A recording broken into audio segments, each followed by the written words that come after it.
एव च नमः ब्रह्मसूताभ्यश्च पवित्राभ्यां नमो नमः। ओम श्री सुरभ्ये नमः। मन लागे तमे हृदय मारा वखाण वधारे करी दीधा होय लागे। आ बो वखाण करे એટલે આપણે હલવાઈ પછી હું બોલું હે પણ સરસ મજાનો આજનો હનુમાન જયંતીનો આ કાર્યક્રમ અને સાથે સાથે સૌજીભાઈનો જન્મદિવસ એટલે અને મને એવો આનંદ થયો કે સૌજીભાઈ આખા બધાયમાં મોટિવેશનની સ્પીચ આપતા હોય અને એના જન્મદિવસ નથી એના ફાર્મ ઉપર મારો વારો આવ્યો રાધે ગૌસા મારા થયા અને હું થોડોક વધારે ફૂલણ માણસ છું આવડે એટલું કરું એટલું સમજી ગયા ખરાબ લાગે કામ ના રહ્યો અને અહીંયા આપણે છે ને હાવ ખાનગી કરવા ભેગા થયા છે આપણે કઈ બોલું જેને ખુરશી બેહવું પડે એમ હોય એને વાંધો નહીં ભલે ખુરશી બે પણ બાકી ઓરાવી આવો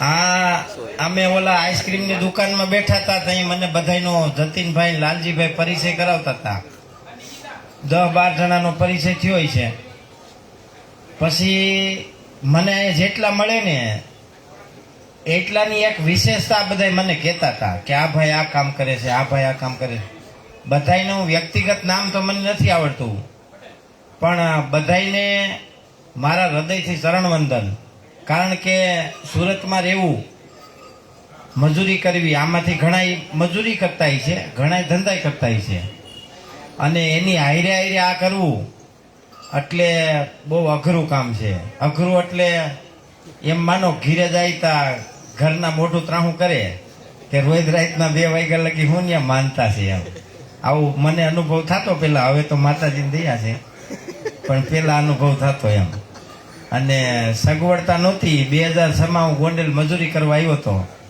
તે હું ગામની બજારમાં નીકળું ને તો અમુક માણસો ડેલી બંધ કરી દેતા કે આ કાંઈક પૈસા માગશે હમણાં એમ અને અટાણે ગામમાં નાની એવી લાપસી હોય ને તો મને આખું ગામ ફોન કરે કે તમારે આવવાનું જ છે હો ગમે એમ થાય મને ખાતરની ઠેલી બાકી નહોતી દીધી એટલે આ સમય અને સમાજ છે ને બહુ મોટું પરિવર્તનશીલ છે અને એ પરિવર્તન છે ને એ પ્રકૃતિનું છે એટલે એને સહજ ભાવથી સ્વીકારી લેવું પણ હૃદયમાં તમારા ભાવ શુદ્ધ હોય અને તમને ગમતું કામ તમે જો કરતા હોય અને જો તમે એ કામને વ્યવસાય સાથે વણી લ્યો તો દુનિયામાં તમને કોઈ ન રોકી શકે મારી ગાયમાં સફળતા એટલા માટે છે કે ગાયની સેવા તો ઠીક છે એ તો બધા તમે કીધા રાખો ગૌ સેવા પણ ગાયને મેં વ્યવસાય સાથે વણી લીધી ક્યાંય પણ ગાયનું શોષણ નથી કર્યું એટલે હું ખાલી એમને આમ લાહે લાવું નથી આપતો મારી પાસે હો તો ખાલી વાસડા છે કેટલા હો નંદી છે મારા ઘરમાં 1 રૂપિયાના દાન ધર્મ વગેરે મારી વાત એ હતી કે આ તો ખાલી આપણે અમુક 2-3 ઉદાહરણની વાત કરીએ છીએ કે રામદેવજી મહારાજ યોગમાં સફળ હું કામ થયા કે એને વ્યવસાયને જોડી દીધો સમજી ગયા તમે પતંજલિના અભિયાનમાં જેટલા માણસો નિષ્કામ સેવાથી જોડાણા હતા ને નિષ્કામ સેવાથી જેટલા જોડાણા હતા ને એના સંપલાય વેસાઈ ગયા આ હાવ સુખી વાત કરું છું અને આ વાત મેં બાબા રામદેવજીને કરી હતી જેણે ડીલરશીપ લઈ લીધી ને પતંજલિની અને પતંજલિ ભારત સ્વાભિમાનમાં રહ્યા ને એમ ઈ નિયાલ થઈ ગયા સમજાય છે હું કહું છું એટલે જે કામ આપણે કરતા હોય ને સેવાનું એને જો તમે જીવનમાં વ્યવસાય સાથે વણી દો ને તો એનું પરિણામ એક સોનું અને સુગંધ જેવું એવું અદ્ભુત પરિણામ નીકળે આ પ્રત્યક્ષ મારો અનુભવ છે વ્યવસાય એક એવી વાત છે કે આપણે જન્મી એટલે કરવો જ પડે કારણ કે એ ભગવાન શ્રી કૃષ્ણએ કર્મણ્ય વાદિતા રસ્તે મહાફલેસુ કદાચનમ ગીતાજીમાં કર્મ ઉપર આખી ગીતાજી છે પણ આજે આપણે એ વાત કરવા ભેગા થયા નથી એટલે કર્મની સાથે વ્યવસાયને જો આપણે જોડીએ અને શોષણ મુક્ત આપણું કર્મ હોય તો ઈશ્વરીય શક્તિ દેવત્વ આપણા કાર્યમાં અવશ્ય જોડાય. એ અમે પ્રત્યક્ષ જોયું છે. કારણ કે 2006માં લગ્નમાં ફેંકી દીધેલી મીઠાઈ ખાતા અમે, અને અટાણે અમારું જે કાંઈ સામ્રાજ્ય છે એમાં ક્યાંય પણ એક પણ રૂપિયો દલાલીનો હોય, કમિશનનો હોય, ગાય વેચવાનો હોય, જમીન વેચવાનો હોય, એવું કોઈ સાબિત કરી દે તો એ માગે એને ઇનામ દેવું. બધોય મહેનતનો પૈસો. એવા અવસર ઘણા મળ્યા અમને જીવનમાં, પણ અમારું મન કોઈથી બદલ્યું નથી. કેટલાય માણસોને મેં જમીનોના હાટા કરાવી દીધા. મેં ખાલી અડધો ટકો રાખ્યો હોત ને તોય મારું ગાડું હારું પડી ગયું હોત. એટલે વિચારોથી એનો ભટકવા જોઈએ આપણે, અને એના માટે આપણે આપણું એક એકાગ્ર મન અને તપ જોઈએ. આપણે આજ તો અહીં વાત કરવાની છે ગાય, ગામડું અને ખેતી. હવે આજ આપણે અહીં વાત કરી છે ગૌ સેવાની, પણ મારા જીવનમાં એવો ઊંધો અનુભવ છે કે ગાય અમારી સેવા કરે છે, અમે ગાયની સેવા કરતા નથી. મારા ઘરમાં હવાહો લોકો નોકરી કરે છે, ઓફિશિયલ, પીએફ બીએફ બધું કપાય છે, કાયદેસર બધું. જેટલું કામ થાય એટલું ટેક્સથી મહિને 2-2.5 લાખ રૂપિયા ટેક્સ ભરીએ છીએ. અને રોજના 18 થી લઈ અને 610 જણા સુધીના વિઝિટે આવે છે માણસો. ગયા વર્ષે 480 પ્રવાસ ઓન પેપર લેટર ઉપર ગુજરાત સરકાર અને ભારત સરકારના આવ્યા. આ બધું મારે તમને કહેવું પડે એટલે હું મારા વખાણ કરું એવું નથી, પણ ક્યાંક આપણે એવા રસ્તે સડી ગયા છે, એવી સિસ્ટમમાં વયા ગયા છે જે સિસ્ટમ આપણને વિનાશ તરફ લઈ જાય છે. અને એ સિસ્ટમમાંથી બહાર નીકળવા માટે આપણે એવા રસ્તા શોધવા પડે કે ઘર પરિવાર હસવાઈ જાય, વ્યવસાય મળી જાય, કમાણી થઈ જાય, અને દેશ સેવા અને ગૌ સેવા બધું એમાં આવી જાય. હવે એવું આપણે કરવું હોય તો શું કરવું? ગાય, ગામડું અને ખેતી આ ત્રણેય છે ને એકબીજાના પૂરક છે. ગાય રાખો ને ગામડું જોઈ, આ શહેરમાં તો રહે નહીં. પછી ગામડું હોય ત્યાં ખેતી જોઈ, નકર તમે ધંધો શું કરો? પણ બધાયમાં ઇનોવેશનની જરૂર છે. એવું નથી કે આપણે માનો કે આપણા દાદા માંડવી વાવતા હતા તો આપણે માંડવી ઠોકા રાખવી એમ. આમાં જો કોઈ ખેતી કરતું હોય તો એને અનુભવ હોય કે ખેતીમાં કેવી પરિસ્થિતિ છે. એનું કારણ એ છે, આજે જ મારી એક વૈજ્ઞાનિક હારે વાત થઈ હતી કે આપણે 3 પેઢીથી ગામડે માંડવીને કપા વાવી છે. ખોટી વાત છે ખાસી મારી? અને આપણે ખેડૂ માંડવી ઉગાડે તો પકાવે ને પછી સીધી હરાજીમાં વેચી નાખે, બરોબર ને? ઢગલો ભરીને, કોથરા ભરીને. અટાણના ભાવ પ્રમાણે દાણાના ભાવ 100 રૂપિયા કિલો મળે આપણને. આપણે વેચી ખોખા, પણ હિસાબ કરીએ એટલે 100 રૂપિયા કિલો નીકળે. ઈ દાણા એગ્રો પ્રોસેસિંગ યુનિટમાં જાય ને એટલે એનું પીનટ બટર બને. ઉદાહરણ તરીકે માંડવીના દાણાની 260 રેસીપી બને. એનું પીનટ બટર બને ને એટલે 300 થી લઈને 600 રૂપિયા કિલો સુધી વેચાય. 100 રૂપિયાના દાણા એના પ્રોસેસિંગ યુનિટમાં 1 કલાક રહ્યા. બહાર નીકળ્યા કેટલાના થઈ ગયા? 500ના. પણ ઈ વિચાર આપણને નથી આવતો. હમણાં મને એક ભાઈ કીધું, મારી વાત થોડીક આડાવરી વધારે હાલશે, ઓલા આઈસ્ક્રીમ બનાવવા કેમ ગયા? આ ભાઈ આઈસ્ક્રીમ બનાવે છે, એટલો સરસ આઈસ્ક્રીમ. તો મને તો ભગવાનની એવી દયા છે કે હું જ્યાં બેહું ત્યાંથી મારું મગજ ચાલુ થાય. આ ભાઈને છે ને તમને ખાલી સલાહ દઉં છું માયગા વગરની, અપરાજિતાના ફૂલનો આઈસ્ક્રીમ બનાવો, સફેદ મૂસળીના પાવડરનો આઈસ્ક્રીમ બનાવો, સતાવરીના પાવડરનો આઈસ્ક્રીમ બનાવો. જેનું શરીરનું કંકાલ તંત્ર નબળું હોય, બહેનોને ગર્ભાશયની અંદર ઇન્ફેક્શન, વિકૃતિ રહેતી હોય, પીરિયડ આગળ પેસળ રહેતું હોય, ટાઈમિંગ સેટ ન રહેતું હોય, એને સતાવરીનો આઈસ્ક્રીમ ખાવો. જેને હિમોગ્લોબિનની ખામી હોય એને જાસૂદના ફૂલનો આઈસ્ક્રીમ ખાવો, બીટનો આઈસ્ક્રીમ ખાવો. વિટામિન B12ની ખામી હોય એને દૂધીનો આઈસ્ક્રીમ ખાવો. તો આવા એટલા બધા આઈસ્ક્રીમ બને કે એ આખું દવાખાનું જ બની જાય. આમે આપણે કેમિકલ નાખેલા તો ખાઈ જ છીએ. તો આ ઘણા છોકરાને લોહીની તકલીફ હોય, હિમોગ્લોબિન ખામી હોય, કેટલાય બહેનોને, તો એ દવા ન પી શકતા હોય, દવા ભાવતી ન હોય તો આઈસ્ક્રીમ તો હરડાટી મારે ખાઈ જાય, ન ખાઈ જાય. એટલે આને ઇનોવેશન કહેવાય. એ ભાઈએ તો ખૂબ ઇનોવેશન કર્યું છે, એને મારા હૃદયથી વંદન. પણ હજી આમાં આવું ભળે અને એના સારા ભાવ આવે અને ગુણવત્તાયુક્ત કામ થાય તો એમાં ઘણા લોકોને રોજગારી મળે. એના પછી આદિવાસી વિસ્તારમાંથી આ ભાઈ આવ્યા હતા, ભરતભાઈ. તો અટાણે આદિવાસી વિસ્તારમાં આંબાની કેરી ખરીદાતી હોય એનો કોઈ ધણી નથી. હું હમણાં પરમદી મારો કાર્યક્રમ હતો છત્તીસગઢ રાજ્યના કોરબા જિલ્લાનો એક 45 કિલોમીટર અંદર ગામ છે, ત્યાં લાઇટ નથી હજી, તો ત્યાં હજારો આંબા છે. આવડી આવડી કેરી થઈ, જંગલી આંબા કેરી થઈને ખરી જાય.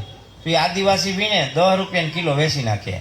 તો એને કીધું આનું કટિંગ કરો, કટિંગ કરીને પાવડર બનાવો, 2000 થી 28,000 કિલો આનો પાવડર વેચાય છે. તો એવી આદિવાસી વિસ્તારમાં એટલી બધી ઔષધિ છે કે સનોઠીના પાન, સતાવરીના મૂળ, અશ્વગંધાના મૂળ, મૂસળીના મૂળ, લીંબુના પાન, મીઠા લીમડાના પાન, કડવા લીમડાના પાન, આંબાની કેરી, આંબાના પાન, જાસૂદના ફૂલ, ગુલાબના ફૂલ.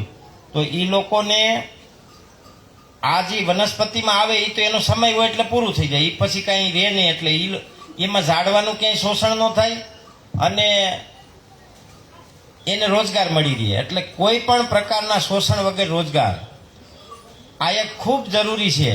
હવે આપણે ગામડામાં એટલા બધા વ્યવસાય થઈ શકે કે એની કોઈ સીમા નથી. અને ખાસ બીજું કહી દઉં, હું નરેન્દ્ર મોદીનો વખાણ નથી કરતો, પણ આમાંથી કેટલાય એવા છે કે આપણા ગઈઠાએ વાડી ગારવાની 13,000ની લોન લીધી છે, 4 પેઢીએ ભરાણી છે. 4 પેઢી વહી જાય ને તો ભરાતી લોન, એમાં 100 વીઘા જમીન મોર્ગેજમાં લખાવી દીધી છે. અટાણે ભારત સરકારની પીએમઈજીપી, પીએમઈફીમી અને એમએસએમઈની એટલી બધી સ્કીમ છે કે 50 લાખ રૂપિયા કોઈ પણ પ્રકારના કોલ લેટર એટલે મોર્ગેજ કર્યા વગર આપે સરકાર. અને એમાં જો બેનોના નામે હોય ને વિલેજ ગામડાનો એરિયા હોય તો 35% સબસિડી, અને પછી એમાં 9% વ્યાજ હોય. અને એમએસએમઈ એટલે ભારત સરકારનું માઇક્રો સ્મોલ ઇન્ડસ્ટ્રી જે મંત્રાલય છે એ 3% વ્યાજમાં સબસિડી આપે. એટલે એ 9% વ્યાજ હતું એ 6% થઈ ગયું, 6% વ્યાજ અને 35% સબસિડી. એટલે આપણને પૈસા 50 લાખ રૂપિયા મફત વાપરવા મળે. તો આપણે એ કરવું નથી. બોલો મૂર્ખા કોણ કહેવાય?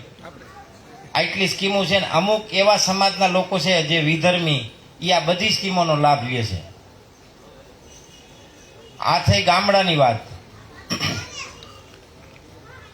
ગાય માનવ સમાજમાં શું જરૂરી છે અને ગાયથી શું થાય? ગાય ખેતીમાંથી હટાવી લીધી એટલે શું થયું એ આપણે બધાએ જોયું. આખા વિશ્વએ નોટિસ કર્યું કે ગાયને ખેતીમાંથી જુદી કરી દીધી એટલે કે વેચી નાખી, આપણે કાઢી નાખી કે હવે ગાયની કાંઈ જરૂર નથી. આ ઠેલિયુંના મળે છે ઠોકો અને ઉત્પાદન આવે છે એટલે કાંઈ જરૂર નથી. પરિણામ એ આવ્યું કે ખાવાનું ઝેર બની ગયું. અટાણે તમે કોઈ પણના ઘઉંને લેબ ટેસ્ટિંગ કરાવો, માઇક્રો એનાલિસિસ કરાવો અને કન્ટેન એનાલિસિસ કરાવો ને એટલે એમાંથી 40% ડાયમોનિયમ ફોસ્ફેટ મળે. આ લેબોરેટરીના રિપોર્ટ છે, ખાલી ફેંકવાની વાત નથી. હવે આપણે જે ઘઉં ખાઈ છીએ એ 40% ડીએપી ખાઈ છીએ. બોલો આપણને માનવામાં આવે? એનું પરિણામ છે આ જે પ્રકારની બીમારીઓ થાય. મારે એક હગા છે મારા હારા પક્ષના, એ બાપાને કેન્સર થયું, દીકરાને કેન્સર થયું, 3 પેઢીમાં કેન્સર થયું, લાઈન થઈ ગઈ. અને હાલમાં 3 એક જ ઘરમાં, એક જ ઓસરી. આ પરિસ્થિતિ નજરે જોઈ છે. એટલે આવું તો તમે બધા ઘણાએ જોયું છે કે નાની નાની ઉંમરમાં આ પરિસ્થિતિ થાય. એનું કારણ આપણે ખેતરમાંથી ગાયને હટાવી લીધી, કારણ કે ગાય એ ખેતીનો ખોરાક છે. હવે આપણે એટલું બધું તો વર્ણન નહીં કરીએ કારણ કે એનું એટલું બધું ગૌમૂત્રમાંથી બને. હમણાં મારા આયરે ભારત સરકારના નિવૃત્ત વૈજ્ઞાનિક હતા અને હું મારો માણા ગયો જ ગાડી લઈને અમદાવાદ એરપોર્ટે મૂકવા. અમે 2 દી આયરે જ હતા. અહીંયા અંકલેશ્વરમાં અમે મશીનરી ખરીદી. ગૌમૂત્રની અંદર 5100 એલામેન્ટ છે, એવા કન્ટેન ન્યુટ્રિશન કે જેને તમે લભ્ય સ્વરૂપમાં લઈ શકો. તો અમારા ડૉક્ટર બાલુ ગોલકિયા જુનાગઢ યુનિવર્સિટી કેમિસ્ટ ડિપાર્ટમેન્ટના હેડ હતા. એણે ગૌમૂત્રમાંથી સોનાની શોધ કરી હતી, લભ્ય સોનું, જે માણસ પચાવી શકે એવું સોનું. અને અત્યારે તે નિવૃત્ત થઈ ગયા. તો અમે અત્યારે મશીનરી ખરીદી ગોમૂત્રમાંથી અને માથાના વાળમાંથી એમિનો એસિડ ખરીદવાની, એમિનો એસિડ બનાવવાની. એમિનો એસિડ આપણું ભારત 800 રૂપિયા લીટર પરદેશથી આયાત કરે છે, ચાઇનાથી. બરોબર. એ એક ગૌમૂત્રમાંથી 400 ગ્રામ એમિનો એસિડ બને 1 લીટર ગૌમૂત્રમાંથી. તો એ ગૌમૂત્રનો ભાવ શું થઈ ગયો? અને એ આખા વિશ્વને સ્વીકારવું પડશે, સાયન્સ સાથેની વાત છે. એટલે ગૌમૂત્રની અંદર zinc, ammonium, nitrogen, phosphate, magnesium, sulphate, calcium, sulphur, potash આવા બધા કન્ટેન્ટ જુદા પાડવાની અમે રિફાઇનરી કરી છે. તૈયારીઓ ચાલે છે, ટૂંક સમયમાં ચાલુ થઈ જશે. અને એમિનો એસિડનો પ્લાન્ટ તો આ 2 મહિનામાં જ ચાલુ થઈ જશે. એટલે ગાયના ગૌમૂત્ર અને ગોબર અને ખેતીમાં હું કામ વાપરવા જોઈએ? હું કામ આપણે ગઈઠા વાપરતા? કે ગોબર અને ગૌમૂત્રનું તમને ખબર હોય તો આપણે ઉથરેટી કરતા અને એની માથે થર મારતા અને એટલે એને હવા ન જવા દેતા અને પછી માથે પાણી મૂકતા. આમાંથી ઘણા જોયું છે. જ્યાં હવા અને સૂર્યપ્રકાશ ન જાય એટલે ત્યાં અનોરોબિક પ્રોસેસ ચાલુ થાય, અને હવા અને સૂર્યપ્રકાશ જ્યાં મળે ત્યાં એરોમેટિક પ્રોસેસ ચાલુ થાય. એટલે અનોરોબિક પ્રોસેસ જ્યાં થાય ત્યાં 90 ડિગ્રી સુધીનું તાપમાન થઈ જાય. એટલે જે એની અંદર બિનજરૂરી કન્ટેન્ટ હોય બધા બળી જાય અને ખાતર થઈ જાય ગળતિયું, અને ગળતિયા ખાતરની ખૂબ કિંમત હતી. એટલે ખેતીમાંથી ગાય ગઈ એટલે ખેતી નપુસંક થઈ ગઈ, કેવી ઝેરીલી થઈ ગઈ. એવી જ રીતે આયુર્વેદ અને ગાય, આયુર્વેદ 80% ગાય ઉપર જોડાયેલું છે. હવે એમાંથી ગાય નીકળી ગઈ. આમાં કોઈ આયુર્વેદના ડોક્ટર હોય તો ખોટું ન લગાડતા, પણ પંચકર્મા આખા વિશ્વમાં, આખા દેશમાં પંચકર્મા સેન્ટરો ચાલે છે. એમાંથી 95% પંચકર્મા સેન્ટરમાં શુદ્ધ ઘી નથી, જેના લીધે આયુર્વેદનું રિઝલ્ટ આવતું નથી. માનો કે ઘી છે એ સ્નેહપાન કહેવાય આયુર્વેદનું. સ્નેહપાન છે ને એ મુખ્ય કામ છે પંચકર્મનું. હવે સ્નેહપાન જ ખોટા ઘીથી કરાવવામાં આવે તો શું થાય? પરિણામ ન આવે. એટલે આયુર્વેદમાંથી ઘી ગાય નીકળી ગઈ એટલે આયુર્વેદ અધૂરું થઈ ગયું. આમ કંઈ તો નપુસંક જ કહેવાય, ડુપ્લિકેટ થઈ ગયું. અટાણ માની લ્યો કે નાગાર્જુનનું ને એવી અમુક કંપનીઓના ઘી આવે, સત્તાવરી ઘી 500 રૂપિયાનું 300 ગ્રામ, એટલે કેટલાનું કિલો થયું? 1500નું કિલો. ઔષધિવાળું ઘી 1500નું કિલો. તમને લાગે છે કોઈ દી હોય એમાં ઘી? કારણ કે 30 લીટર દૂધ હોય તો 1 કિલો ઘી બને. 28 થી 30 લીટર દૂધ હોય તો 1 કિલો ઘી બને. તો હવે એ 1500માં દવા નાખેલું ઘી વેચતા હોય તો એ ઘી હોય? એટલે આવા બધા આવું બધી જગ્યાએ આયુર્વેદમાં ખૂબ એક પ્રકારનું આપણે ષડયંત્ર કેવું હોય તો કહી શકાય કે આયુર્વેદ આનાથી બદનામ થાય, એટલે આયુર્વેદની ચિકિત્સા પડી ભાંગે અને ખાલી એલોપેથી હાલે, એવું કહી શકાય. આયુર્વેદમાંથી ગાય નીકળી ગઈ એટલે આયુર્વેદ ભાંગી પડ્યું. એવી જ રીતે આધ્યાત્મિકતામાંથી ગાય નીકળી ગઈ. માનો કે હવન એક રાસાયણિક પ્રક્રિયા છે, વૈજ્ઞાનિક પ્રક્રિયા છે. કોઈ જાતિ, સંપ્રદાય કે કોઈ ધર્મ માટેની નથી. ઉદાહરણ તરીકે આપણે આવડો ભડકો કરીએ અહીંયા, અને એમાં એની બાજુમાં 1 ચમચી ચટણી રાખી તો કાંઈ થાય? બાજુમાં રાખી તો કાંઈ ન થાય. પણ એ ચટણીને ભડકામાં નાખી દે તો શું થાય? અહીંયા બેઠા એ કોઈનો, બધાને ઉધરા આવે ને, કોઈનો બેહી ગયા. એટલે એનો અર્થ એ થયો કે ચટણીની અંદર જે કન્ટેન્ટ હતું એ અગ્નિએ શું કર્યું? એને વાયુમાં રૂપાંતર કરી દીધું. અગ્નિનું કામ એ છે કે તમે હારું, ગંધારું, ખરાબ, નરવું જે આપો એને એ વાયુમાં પરિવર્તિત કરી દે. એનો કન્ટેન્ટ વાયુમાં વયો જાય, સોલિડ વધે, એને રાખ કહેવાય. તો આપણા ઋષિ મુનિઓ હવન કરતા અગર, ટગર, નગર, ગુગળ, કપૂર, ખેર, ખાખરો, ખીજડો, ઉમરો, પીપરો, અઘેડો આ બધી ઔષધિ નાખતા. ગાયનું ઘી, જવ, તલ, ડાભરો, આ એક વસ્તુની અંદર વિજ્ઞાન છે. માનો પીપળો છે ને એ સૂર્યનું પ્રતીક છે, એની અંદર એનર્જી છે. પીપળાનો બધો ભાગ પીળો હોય. ખાખરો છે ને એ શીતળ, એની અંદર શીતળતા, એટલે એનો રાજા ચંદ્ર છે, એ ચંદ્રનું પ્રતીક છે. એટલે જેને અતિશય ગરમી હોય, પિત્ત વારે વારે થતું હોય, એને ખાખરાના લાકડાનો હવન કરવો જોઈએ. આ એની અંદરના જે કન્ટેન્ટ છે એ હળગે એટલે વાયુમાં ભળી જાય. હવે એ યજ્ઞમાંથી ગાય વહી ગઈ અને હવે આપણે આવી ગયા હળેલી હોપારીઓના હવન કરવામાં. પરિણામ એ આવ્યું કે હવે માનો ડુપ્લિકેટ ઘીનો હવન થાય તો અગ્નિનું કામ તો શું છે? એનો સ્વભાવ નથી બદલો હજી એને. એને આજ સતયુગમાં એવી હતી કે એને જે આપો એ વાયુમાં ભેળવી દે, અને આજે એવી જ છે, એને જે આપો એ વાયુમાં ભેળવી દે. એનું કામ એનું બદલું નથી. હવે આપણે ડુપ્લિકેટ આપતા થઈ ગયા એટલે ડુપ્લિકેટ અસર થવા માંડી. હવે એના પછી પરિવારમાંથી ગાય ગઈ. પરિવારમાંથી ગાય ગઈ, પરિણામ એ આવ્યું કે આપણે હાવ દુકાનની ઓલી મેડિકલની ગોળી ઉપર આધારિત થઈ ગયા. હાવ કોઈ 100%. કે પેટમાં બળતરા થાય તો હળી કાઢીને એસિડિટીની ગોળી લઈ લઈ, માથું દુખે તો માથું દુખવાની ગોળી લઈ લઈ, થાક લાગે તો થાક ન લાગે એવી ગોળી લઈ લઈ. એટલે હવે બધી રેડીમેડ ગોળીઓ આવી ગઈ. એની સામે ખાલી આપણી ગાય એક એટલી બધી ઔષધિ, ઇન્સ્ટન્ટ ઔષધિ પૂરી પાડે આપણને કે આપણે એને સપનામાં ન વિચારી શકીએ, અને આપણને એવું લાગે કે આ તો બધું ખોટું હોય છે એમ. ઉદાહરણ તરીકે આપણે એસિડિટી કોઈને થતી હોય તો 1 ગ્લાસ દેશી ગાયનું દૂધ 200 ગ્રામનો, અને એક glass drinking soda, plane soda, ઓલી સાદી સોડા આપણે ગોળીવાળી પીતા નહીં, એ બે ભેળવીને તરત પી લ્યો. આપણા શરીરના સ્ટમકનો પીએચ 7 થી નીચે જાય એટલે એસિડિક પ્રોસેસ વધી જાય. એસિડિક પ્રોસેસ વધે એટલે આપણને ઓડકાર આવે, ખાધેલું પચે નહીં, પેટમાં બળતરા થાય, એને કહેવાય એસિડિટી આ વિજ્ઞાનની ભાષામાં. હવે તમે દૂધને સોડા ભેગું કરીને પીઓ ને એટલે બોડી આલ્કલાઇન થઈ જાય, એટલે આપણા સ્ટમકનો પીએચ 7 થી ઉપર વહી જાય, 7 થી 9 ની વચ્ચે વહી જાય. શું થાય? 7 થી 9 ની વચ્ચે વહી જાય એટલે બોડી આલ્કલાઇન થઈ ગયું, એટલે જે ખાધું હોય બધું પચી જાય, કાંઈક નીકળી જાય, ટૂંકમાં ઠેકાણે પડી જાય બધું, એટલે એસિડ વેસિડ ઓટોમેટિક 0 થઈ જાય. હવે આ જ પ્રયોગ આપણે વર્ષોથી પરિવારમાં કરતા હતા. પેશાબમાં બળતરા થાય એટલે ઊનવા, આપણે ગઈઢા કહેતા કે ઊનવા થયો દૂધ ને સોડા પી લ્યો, તરત ઊનવા બેસી જાય અને 100% મટી જાય. ખાલી વાતો કરવા જેવી વાત નથી. પેશાબમાં બળતરા થતી હોય, નાભી ગાયના ઘીની ભરી દો એટલે પેશાબની બળતરા બંધ થઈ જાય. આંખોમાં બળતરા થતી હોય ને આંખો કાયમી લાલ રહેતી હોય ને છોકરું થાકી જતું હોય ભણીને કે તમે હીરા જોઈને કે કામ કરીને, ગાયના દૂધને ગરમ કરીને પછી ઠંડુ કરીને ફ્રીજમાં રાખી દો, અને એ દૂધ એટલું ટાઢું થઈ જાય બળફ થવાની તૈયારી, એટલે એના કોટનના કપડામાં પલાળી અને આંખ ઉપર રાખી દો. ખાલી એક જ વખત 20 મિનિટ તમે રાખજો તો તમને ખબર પડશે કે ગાયના દૂધમાં શું દેવત્વ છે. ખાલી હાંભરે કાંઈ નહીં ખબર પડે. હવે એ તમે રાખો ને એટલે 1 વરદીનો ઠાક ઉતરી જાય.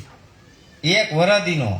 કોઈને નીંદર ન આવતી હોય, માથામાં ધમધમ થતું હોય, એને આંખથી આ કપાર સુધી નેપકિન ગાયના દૂધને ઠંડુ કરીને એમાં પલાળી નેપકિન રાખી દેજો, તરત જ ઊંઘ આવી જાય.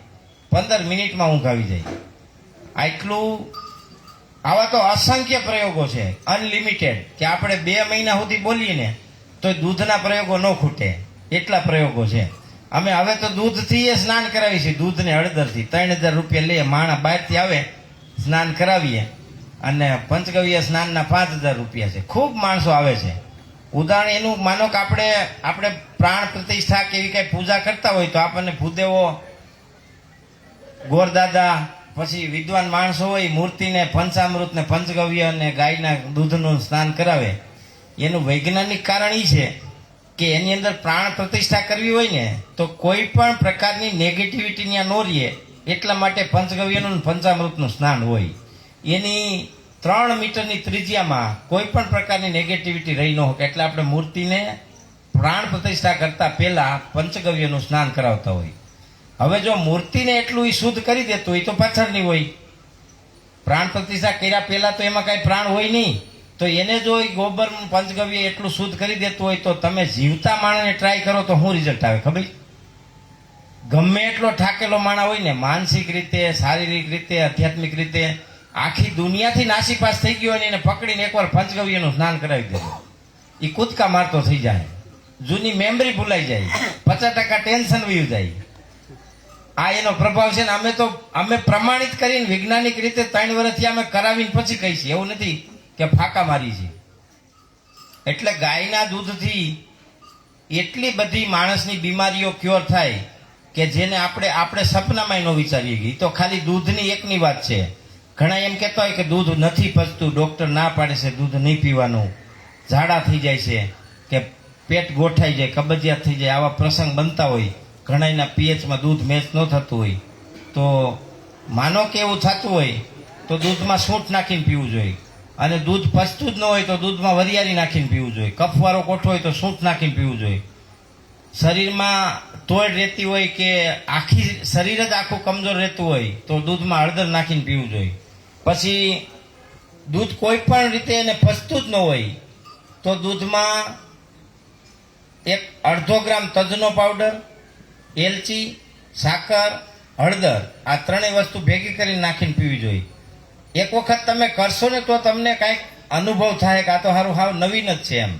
ઘણી વખત આપણને કબજિયાત રહેતું હોય તો દૂધને ખજૂરમાં જ્યુસ બનાવી સેજ હલકું એવું ગરમ કરીને પી લેવું, પહેલે દિવસેથી જ ક્લિયર કટ, વિચારવાનું જ નહીં કાંઈ, કોઈ દવાની જરૂર નથી. કારણ કે ઘણી બધી વસ્તુ એવી છે આપણા રસોડામાં 49 પ્રકારના મસાલા તો મને ખબર છે કે જે આપણે રાખી છીએ એને ઔષધ તરીકે વાપરવાના હોય, પણ એ હવે આપણું દુર્ભાગ્ય છે કે આપણા છોકરાઓને નિશાળીમાં ભણાવવા માંડ્યા એટલે એ હતું વયું ગયું, હાવ લુપ્ત થઈ ગયું. હવે હમણાં મારો એક કાર્યક્રમ હતો ઉત્તર પ્રદેશના નગીના બિજનોરમાં કોલેજમાં, 700 બેનો દીકરીઓ હતી કોલેજની. પછી પ્રોગ્રામ પૂરો થયો પછી મેં પૂછ્યું, મેં કીધું આમાંથી કેટલી બહેનોને આખી રસોઈ આવડે? તો 30 બહેનોએ ઉસ્વાદ કર્યો. હવે શું કરો તમે વિચાર કરો, એટલે એનો અર્થ એ કે એને હવે તૈયાર લઈને જ ખાવાનું છે. જેને રાંધતા કોલેજમાં હોય એટલે 18-20 વર્ષની દીકરી હોય, હવે એને રાંધતા ન આવડતું હોય તો આપણે કઈ દિશામાં જઈ રહ્યા છે? એવું અહીં સુરતમાં એ છે, તો આપણે અહીં એવું ટ્રાય નથી કર્યું કંઈ. સુરતમાં એવું હોય છે. એટલે મારો વિરોધ નથી, હું કાંઈ શહેરના લોકોને હલકા નથી ગણતો, પણ સંસ્કાર અને સંસ્કૃતિ એનાથી માણસનું આખું બંધારણ છે. આપણે બધા ગામડામાં જન્મેલા છે, ગામડામાં લગ્નમાં ગયા છું તો હગાઈ થાય એના ગીત જુદા હોય, લગ્ન લખે એના જુદા હોય, સાંડલો કરે એના જુદા હોય, પછી લગ્ન વાળો લગ્ન લઈને આવે એના જુદા હોય, વધાવાના જુદા હોય, પછી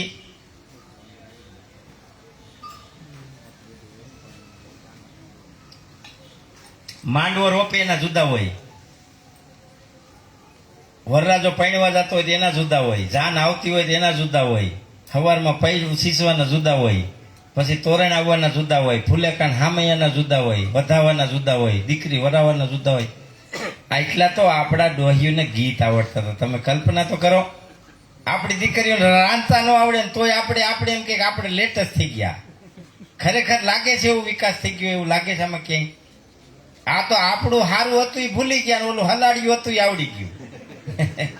ખોટી વાત કોઈ ખોટું ન લગાડતો, અને 100% હલાડ્યું છે,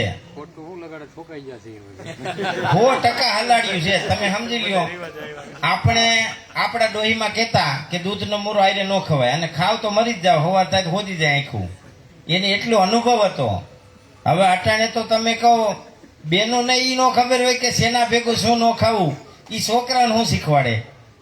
એટલે આપણે આખી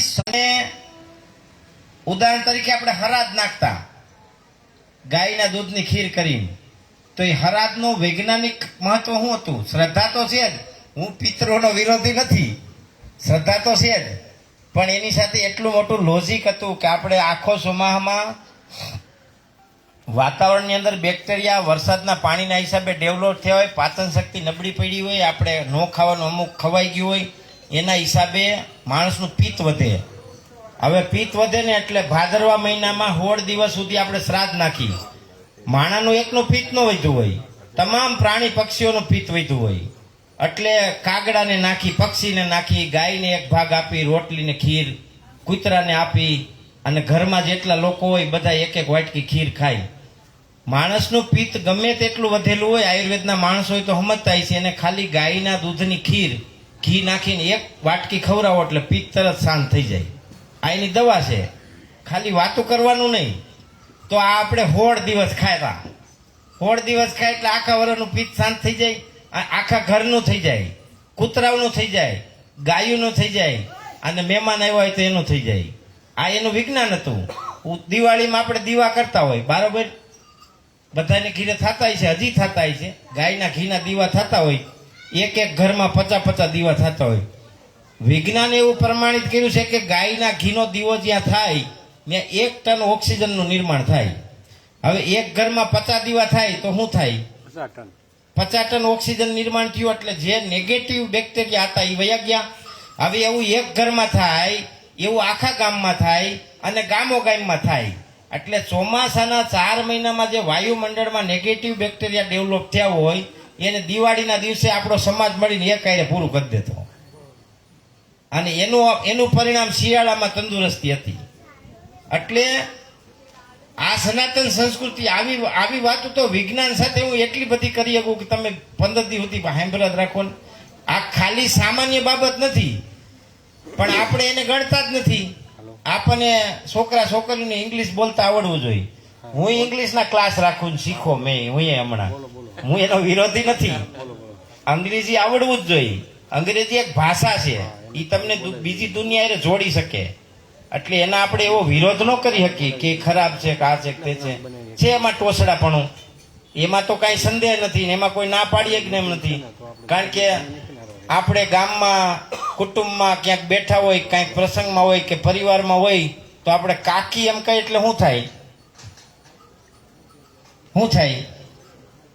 કાકાની જ વહુ હોય, બાપના ભાઈની વહુને જ કાકી કહેવાય. એ નાના ભાઈની વહુને જ કાકી કહેવાય, મોટા ભાઈની વહુને કાકી કહેવાય. ખોટી વાત છે મારી? આપણી ભાષામાં એટલી સંસ્કૃતિ હતી. મામી કોને કહેવાય? માના ભાઈની વહુને જ મામી કહેવાય. કે ખોટી વાત છે? ભાઈ કોને કહેવાય?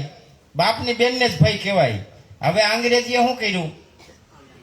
હંધાઈને આંટી, પાડોશીને આંટી, ફઈને આંટી, માસીને આંટી, મામીને આંટી. એટલે આપણું જે લોજિકલી જ્ઞાન હતું ને એ ઓછું થઈ ગયું અને હલાડ્યું હતું ને આવી ગયું. આવું બધાયમાં થયું છે. આપણે માનો અહીંયા જમવાનું જોઈ તો મને કંઈક વિચારવું. હમણાં કંઈક ગાંધીનગર રોકાણ હતો તો હું એક હોટલમાં હુવા વહી ગયો હતો. ત્યાં તો આમ ફૂડ કોર્ટ લખેલું હતું, આમ લગભગ 20 વીઘામાં હતું, 25 વીઘામાં. અને માણા નો હમાય હાંજના 11 વાગ્યા સુધી એટલા ખાવા વાળા. મેં કીધા હારા ઘીરે રાંધતા જ નહીં હોય શું? આય બધા અહીંયા જ આવી ગયા લાગે હે. એટલે કહેવાનો મતલબ એ છે મારો. એમાંય પાછા હવે આપણે એક તો છોકરા થઈ ગયા. બીજા છોકરાનું પ્લાન કરો તો બાયુ ડિવોર્સ ના પેપર તૈયાર કરે એટલે ન્યાય ડેરો. હવે એક છોકરું હોય, તમે સમજી લો આપણે 4-5 હતા તો હારા નરહો પ્રસંગ થયો હોય તો એકાબીજા ભેગા બેહીને વાત કરી. માનો આપણા ઘરમાં પરિવારમાં કોઈનું મરણ થઈ ગયું હોય તો મારા જેવો માણા હોય ને 10,000 માણા મોઢે આવે, 5-10,000 માણા મોઢે આવે. પણ એ 10,000 માણામાંથી 5 જણા એવા બહારના ન હોય કે એના હામાં બેહીને તમે રોઈ શકો. ખોટી વાત છે મારી? રોવાનું તમને કેદી આવે? તમારા મામા આવે, તમારી માસી આવે, તમારો ભાઈ આવે, તમારા કાકી આવે, કાકો આવે. તમારા ઘરમાં કોઈક મરણ થયું હોય તો આવો માણા પાસે બેહીને આવે ને તઈએ તમને આંવડાની ધારું થાય. પણ કોઈ એમને ખાલી આવ્યું હોય ને રામ રામ કરી, શું ભાઈ બહુ બીમાર હતા, શું થયું, એક્સિડન્ટ થયું એમ કરીને વિયો જાય. ત્યાં તમારા હૃદયમાં દુઃખ તો બહુ થતું હોય, ખૂબ ભરેલું હોય કે એને છૂટું મૂકો ને તો તગારું ભરાઈ જાય આહુડાનું. પણ એની સામે આહુડા આવે નહીં. કોની સામે આહુડા આવે? તમારું હોય ને એની સામે. હવે આપણે એક છોકરું હોય, ભગવાન ન કરે એવું કોઈના ઘરમાં બને, પણ એવી ઘટના બને તો કોની પાસે જઈને ઉભું રહે? એ કોની પાસે આહુડા પાડે? એટલે આપણે ઘણી બાજુથી ઘેરાઈ ગયા છે. આયુર્વેદમાં ઘી, ખાલી સહસ્ત્ર યોગમ નામની બુક છે, તમને અનુકૂળતા મળે તો વાંચજો. એ સહસ્ત્ર યોગમ નામની બુકમાં 430 પ્રકારના વિધિથી બનાવવાના ઘીનું વર્ણન છે. માણસો મારી આ વાતનો ઘણા વિરોધ કર્યા રાખે છે, પપુડા વગાડ્યા રાખે, ઠોક્યા રાખે. મને આપણને એનો કાંઈ વાંધો નથી. જેને જે કેવું, આ તો લોકશાહી છે. નરેન્દ્ર મોદીને સમજી લો રોજ 60 કરોડ માણા ગાયરું દેતા હોય તો મને દે, એમાં કાંઈ નવીન નથી. અને આપણને એનું કાંઈ દુખાય નથી ને આપણે એની કોઈ દી નોંધાઈ નથી લેતા. એ કર્યા રાખે. ભગવાને એને એ કામ હોપ્યું તો એ કર્યા રાખે. પણ આ હાચી વાત છે ને, આ સમાજમાં ઉજાગર થાય ને સમાજની સામે આવે એ બહુ જરૂર છે. ખાલી એક જ બુક 430 પ્રકારનો ઘી બનાવવાનો વિધિ બતાવતું હોય તો એ બુકનો આપણે જતન કરવું જોઈએ, એ બુકનો આપણે પ્રસાર કરવો જોઈએ બધાએ મળીને. એવી અસંખ્ય બુકો છે. રસરત્નાકરમાં 60 પ્રકારના એવા ઘી છે કે માણસને આખો નવો બનાવી દે. હમણાં એક બેનનું એક્સિડન્ટ થયું હતું પૂનામાં, તો એને ડાયાબિટીસનો પ્રોબ્લેમ હશે ભગવાન જાણે. અહીંથી આ ભાગ બધો વિખાઈ ગયો હતો. એટલા બધા હાંધા માર્યા હતા ડાક્ટરોએ કે આખો એનો શેપ વિખાઈ ગયો હતો એમ. અને એ કર્યા પછી એની કીધે રૂઈ જ નહોતી આવતી એમ. 2.5 મહિના દવાખાનામાં રહ્યા તો એ ભાઠા રૂજાતા નહોતા.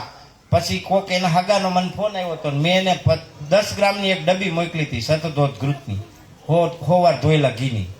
પછી બીજે દિવસે એમણે એ ઘી 1 કિલો મગાવ્યું, 6 વખત ધોયેલું ઘી. અને 6ઠા દિવસે એ બેન રૂમ દવાખાના બહાર નીકળ્યા. આ ગાયના ઘીનો ચમત્કાર છે. એટલે આ જે બધી વૈજ્ઞાનિક બાબતો છે એને વધારેમાં વધારે સમજવી એ પણ આપણી જવાબદારી છે. એવી જ રીતે ચરક સંહિતા છે, ભૈષજ્ય રત્નાવલી છે, અષ્ટાંગ હૃદયમ છે. વાઘભટ્ટ ઋષિએ ઘી માટે એટલું બધું એ સમયમાં એનાલિસિસ કરીને લખ્યું છે. 1 વર્ષ જૂનું ઘી, 10 વર્ષ જૂનું ઘી, 20 વર્ષ જૂનું ઘી, 100 વર્ષ જૂનું ઘી, 200 વર્ષ જૂનું ઘી, એને કેમ વાપરવું, એના શું ફાયદા. આ ખાલી હું બોલું એટલું નથી, પણ જો આમાંથી એકાદો આપણે પ્રયોગ કરીએ તો આપણને ખબર પડે કે આનું શું પરિણામ છે. અને કરવો જ જોઈએ, હું તો કહું છું. એટલે ગાય સાથે રોજગાર, અને આ પહેલેથી વણાયેલું હતું. આ તો હવે આપણને કોક મારા જેવો કરતો હોય તો 20 જણા વિરોધ કરતા હોય, આ તો પૈસા કમાવાનું કરે છે. પણ આપણે પૈસા ન કમાય તો આપણા બાયડી છોકરા ક્યાં મૂકવા જવા? વૃદ્ધાશ્રમમાં. અને પૈસા આપણે કમાઈ, ગૌશાળાવાળા પૈસા કમાય તો ગાયને કાંઈ ખવડાવે ને, નકર તો એ હું ભીખ માગ્યા રાખવાની કાયમ. આપણે ગૌશાળા જે સાર્વજનિકને પાંજરાપોળ આલે ને એનો હું હિમાયતી છું. મારા ગામમાં પાંજરાપોળ ટાઈપની ગૌશાળા 1992માં મેં નિર્માણ કરી છે. અત્યારે એમાં 500 ગાયું છે ને હજી હું સેક્રેટરી છું એ સંસ્થામાં. એટલે એનો હું વિરોધી નથી. એ આપણી એક સામાજિક જવાબદારી છે. પણ ગાય ઉપયોગને અનન્ય આરોગ્યની સરિતા બને. અને એની સાથે આમાં તો એવા એટલા બધા માણસો મેં જોયા કે કોઈ ખાતર બનાવવાનો વ્યવસાય કરી શકે, કોઈ અળસિયાનું ખાતર બનાવે, કોઈ નેપટ કંપની પદ્ધતિનું ખાતર બનાવે, કોઈ ગૌમૂત્રની અંદર યુમિક એસિડ બનાવે, કોઈ ગોબર ગેસમાં CNG બનાવે. તો હું તો એમ બધાને એવો આગ્રહ કરીશ કે તમને જ્યાં મારી જરૂર પડે, તમને એમ લાગે કે આમાં મને માર્ગદર્શન મળે એમ છે, તમને એમ લાગે કે આમાં મારી જરૂર છે, તો ત્યાં બધે મારો હૃદયથી સહયોગ છે ક્યાંય પણ. અને આવા વ્યવસાય સાથે આવા યુવાનો જોડાય અને એમાંય જો મારે એને સહયોગ આપવાનો થાય તો એ મારા જીવનનું સૌભાગ્ય કહેવાય. મને કાંઈ વાંધો નથી. તમને માનો કે મારા વિડીયો તમે જોતા છો, ઘણા ઘી વેચતા હોય, એ આવે તો એનો વિડીયો નાખું, એના ભાઈનું એ વેચશે. અને મારા જેવા ભારતમાં 10 કરોડ ખેડૂતો ઊભા થાય ને ઘી વેચવાવાળા, તો આખા વિશ્વની માંગને પૂરી કરી શકે એમ નથી. શુદ્ધ વસ્તુની એટલી માંગ છે. એટલે એમાં તમારે કાંઈ શરમાવા જેવું નથી. હું તો કહું છું તમે દૂધ વેચતા હોય તો એને પણ અલગ અલગ રીતે માર્કેટિંગ કરવું જોઈએ. કોઈના ઘરમાં કોઈ બેન બાળકને ફીડિંગ કરાવતા હોય, ધાવણ ધવરાવતા હોય તો એને સતાવરી ખાવાવાળી ગાયનું દૂધ દેવું જોઈએ.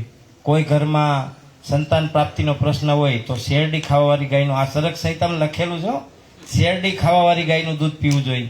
કોઈના બાળક દૂધ પીતા હોય સીધા તો એને બ્રાહ્મીણ શંખપુષ્પી ખાવાવાળી ગાયનું દૂધ દેવું જોઈએ. અને આના તમે લ્યો 200 રૂપિયા, લેબ ટેસ્ટિંગ કરાવો, એનું પરિણામ જોવો, શું ખોટું છે એમાં?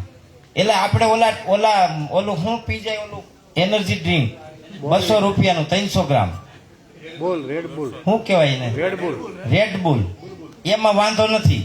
અને આ કોઈ ખેડૂત 100 રૂપિયાનું દૂધ વેચે તો એમાં 100 જણાનો તો વિરોધ હોય. હા, એટલે આપણી મનોવૃત્તિ, આપણી માનસિકતાના સુધારની ખૂબ જરૂર છે. અને એની સામે ગાયના દૂધના ગુણ આપણે ક્યાંક કાચા પડ્યા છીએ. માનો કે મેં પરમદી રાયપુરના એરપોર્ટમાં વિડીયો બનાવ્યો હતો. ત્યાં 70,000 700 ગ્રામ દારૂ વેચાતો હતો. દારૂની દુકાન વાળાને હું પૂછ્યું, જ્યાં જાઉં ત્યાં હળી કરી આવું, એલા શું ભાવ છે? એટલે એમ કે આટલા. મેં કીધું તારી દુકાનમાં મોંઘામાં મોંઘો દારૂ કેટલા વાળો છે? એટલે કે આ રહ્યો 70,000. 70,000 કે હા, એ તો આ સૌથી વધુ વેચાય છે. લ્યો, હવે આ તો 100 રૂપિયા લીટર દૂધ વેચવું હોય તો એને પૈકે લાગવું પડે આખા ઘરને, અને રાતે ફડકો રહીએ ખાવો. કાંઈ ના પાડશે તો હે. અને એના એ ઘરમાં પાછા ઈ જેને 3,000 4,000 કિલો ઘી નથી પોહાતું, જેને 100 રૂપિયાનું દૂધ નથી પોહાતું, એવું આપણને કહેતા હોય. જેને 5,000 તેલનો ડબ્બો નથી પોહાતો, ઈવડા એના ઘરમાં રેડબુલ પોહાતું હોય, માવા પોહાતા હોય, દારૂ પોહાતો હોય, પીઝો ખાવો હોય, ઓલા મોબાઈલમાં ઓર્ડર કરે ટક કરીને 800 રૂપિયાનો પીઝો આવે, ઈ પોહાતો હોય. એટલે આપણે ક્યાંક એવા પાટે સડતા જાય છે આખો સમાજ કે જે આપણા ઓજ, બળ, વીર્ય, તેજ, અસ્થિ અને આપણા વ્યક્તિત્વને ખીલાવી શકે એવી વસ્તુ છે ગાય. અને ગાય ખાલી કોઈ હિન્દુ સમાજની માતા નથી, ગાય આખી માનવ સભ્યતાની ધરોહર છે. મને તો એવું લાગે કે આખી માનવ સભ્યતાની ધરોહર ગાયની અંદર છે ને. એટલું બધું ડિસિપ્લિન છે. હું ગાય સારવા જતો હોય અને 300 ગાયો સતી હોય ને, ખાલી હું એક ડોકારો કરું ને તો એક લાઈનમાં હાલતી થઈ જાય. આમ એક ગાય ત્રાહા બાંગી ન હોય. અને 300 ગાયની લાઈન કેટલી લાંબી હોય વિચાર કરો તમે. અડધો-પોણો કિલોમીટર તો લાંબી હોય ને. પોણો કિલોમીટર ગાય લાંબી હોય. હું અહીંયા ઊભો રહું તો વાયલી ગાય ઊભી રહી જાય. તમે વિચાર તો કરો. અહીંયા તો કઈ માઇક્રોફોન કે બોલું નથી મારેલું, મોબાઈલ કે હારું અહીં સાપ દબ્બીની ગાય ઊભી રહી જાય. એટલે ગાયની અંદર વાત્સલ્ય, કરુણા, સંવેદના, જ્ઞાન, સમજણ, ડિસિપ્લિન. મને તો એવું લાગે છે કે માનવ સભ્યતાની શરૂઆત જ ગાયથી થઈ છે. એની પહેલા કાંઈ સભ્યતા જ હતી. ગાય જ માણસ જીવતા શીખવાડ્યું છે, એવું કેવું હોય તો કહી શકાય એમ. તમે જોવો એનું કામ કરતા હોય તો આપણને ગાયું એટલું સાટી નાખે, એનું વાસડું પડતું મૂકી, ડિલિવરી થઈ હોય એ ગાય એનું વાસડું પડતું મૂકીને આપણી માથે સડી જાય એટલું આપણને સાટવા માંડે. એની સમજણ અકલ્પનીય. એની માણસ આ જન્મમાં માણસના મગજથી વિચારી જ ન શકાય એટલી સંવેદના ગાની અંદર ભરેલી છે, પણ આપણે એને સમજતા જ નથી.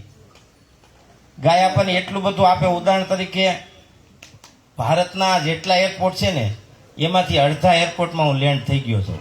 આ માત્ર ને માત્ર ગાયનો પ્રતાપ. મારા ખિસ્સામાં 100 રૂપિયા ન હોય તો હું આખો દેશ ફરીને વયો આવું. જ્યાં જાઉં ને મને ઓળખતા હોય, જ્યાં જાઉં ને મારી વ્યવસ્થા કરે. બિચારા માણસો આમ લાંબા થઈને બીજા રાજ્યમાં પગે લાગે, મારે એને પકડીને કહેવું પડે કે મને પગે લાગો માં, તમે ગાયને પગે લાગો. માણાને કોઈથી પગે લાગવાનું હોય જ નહીં, કારણ કે માણાનું મન છે ને પરિવર્તનશીલ છે, કેદી બદલી જાય હું ભરોસો હે. અને આપણને નથી ખબર કે આપણે ક્યાં નમવું જોઈએ, ક્યાં ઝૂકવું જોઈએ, ક્યાં કેવો વ્યવહાર કરવો જોઈએ. એટલું બધું વિસ્મૃતિમાં વહી ગયા કે એની કલ્પના જ ન થાય એમ. ક્યાં બોલવું જોઈએ, ક્યાં ન બોલવું જોઈએ, ક્યાં. એમાંય હું જે સમાજમાંથી સૌ એ સમાજે તો માજા મૂકી દીધી છે કે એની કઈ મર્યાદા જ નથી એમ.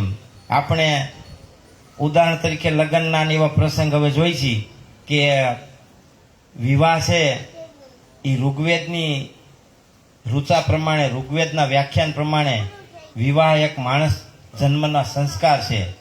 વિવાહ સંસ્કાર કહેવાય શાસ્ત્રના મત મુજબ, અને શાસ્ત્રોક્ત પદ્ધતિથી થવા જોઈએ. એને બદલે હવે કેમેરાવાળા કે એમ થાય હે. અને આપણી દીકરીઓ નાચતી હોય ને એ આપણે જોતા હોય. એટલે ડગલે ને પગલે આપણે એવા ફસાતા જાય.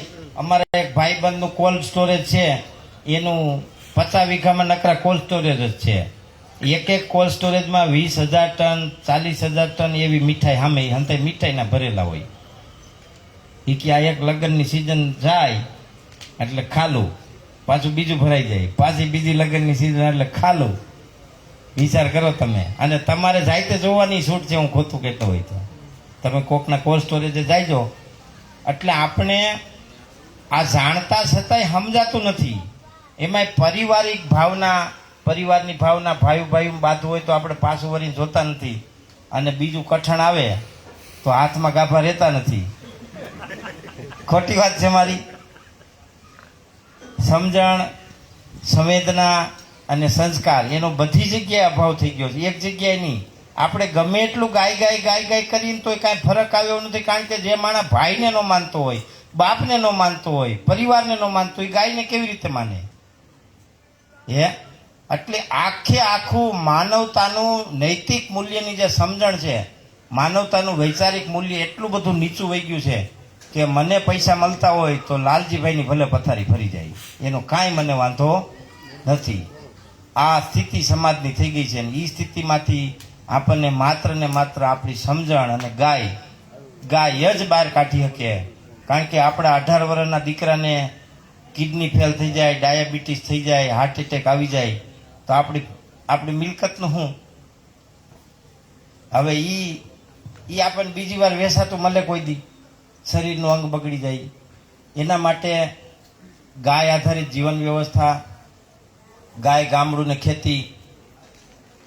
તમે કદાચ ગામડામાં ન રહી શકતા હોય તો તમારા બધાનું ગામ હશે, બધાના ગામમાં ગાયુવાળા છે, એની સાથે સંકલન થાય, એનું દૂધ તમારા અહીં સુધી પૂગે. હું તો એવું કહું છું કે તમે અહીં ગાય રાખો ને એના કરતાં તમારા ગામમાં 20 છોકરા એવા તૈયાર કરો, 20 ગાયો રાખે એટલે 400 ગાયો થાય. એનું દૂધ તમે અહીં મગાવો, એ તમને સસ્તું પડશે અને લાંબો ટાઈમ ટકશે. કારણ કે એના જીવન સાથે, એના પરિવાર સાથે પાછી ગાય જીવંત થશે, એની ખેતી ઓર્ગેનિક થશે, એની ખેતીની પડતર સસ્તી આવશે, તમે એને ભાવ જ્યાદા દેવો થોડા ઘણા, એટલે આખી સાયકલ બને. 500 કિલોમીટર લગી પહોંચાડવાની કઈ સિસ્ટમ? એના માટે છે 70 ડિગ્રી ગરમ કરીને 5 ડિગ્રી ઠંડુ કરી દેવાનું. અમે મશીનરી વસાવી હમણાં 60 લાખ રૂપિયાની. 500 કિલોમીટર 600 કિલોમીટર સુધી આરામથી આવી જાય. હા, અમે દૂધ ચાલુ કર્યું છે ને, કોઈ દી બગડે જવાબદારી અમારી. અને ગમે ત્યાં ગમે એને ના, હોમોનાઇઝ છે ને ઈ આખી પ્રોસેસ અલગ છે. પ્રોટીનના પાર્ટને તોડી નાખી 80 ટનના પ્રેશરથી. કાંઈ નહીં, ખાલી ગરમ કરીને ઠંડુ કરવાનું, બીજી કોઈ પ્રોસેસ જ નહીં. એટલે કન્ટેનર જળવાઈ રહીએ, દૂધની ગુણવત્તા જળવાઈ રહી અને દૂધની સેલ્ફ લાઈફ 36 કલાકની થઈ જાય એટલે કાંઈ ન થાય. બાયણે બોટલ રાખો ને તોય 24 કલાક ન બગડે. પછી તો થોડુંક ધ્યાન તો તમારે રાખવું પડે. હા, સાઈસવાળા ને તેલવાળા આઈતે સિંહાને અડો તો પછી તકલીફ થાય. એટલે ટૂંકમાં આવી યોજનાથી મેં તો 300-350 ટન આવરે મારે 400 આંકડો થઈ જાય. પણ મને એવું લાગે છે કે 400 ગાય મારા ઘરમાં હોય એના કરતાં હું 400 ખેડૂતો આરે જોડાવ અને 400 ખેડૂતને 20 ગાય રખાવું તો 8000 ગાય થાય. આવું મને હવે સમજાય છે. અને એ કરવું ખૂબ જ જરૂરી છે. કારણ કે ગામડું બચશે તો જ ગાય બચશે. આપણે સિટીવાળા ગાય રાખી નહીં શકીએ, પણ આપણે એવો પ્રયત્ન કરીએ અને એમાં કેટલા લોકોને રોજગાર મળે. ગામડામાંથી વસ્તુ અહીંયા આવે, ને આપણને ઉપયોગમાં આવે. કારણ કે હવે અમુક પરિવાર તો એવા લેવલે આવી ગયા કે પાછા ગામડે જઈ શકે એમ જ નથી, એને ફરજિયાત અહીંયા જ રહેવું પડે એમ છે.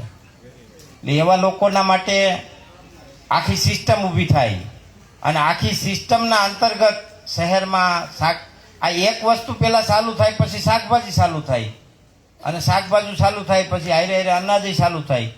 પણ નિષ્ઠાવાન માણસો, આપણને એવું લાગે છે કે વિશ્વસનીયતા નથી, પણ હજી સમાજમાં એવા કેટલા બધા નિષ્ઠાવાન માણસો છે કે જે આપણે એની કલ્પના ન કરી શકતા હોય એટલા નિષ્ઠાવાન માણસો છે.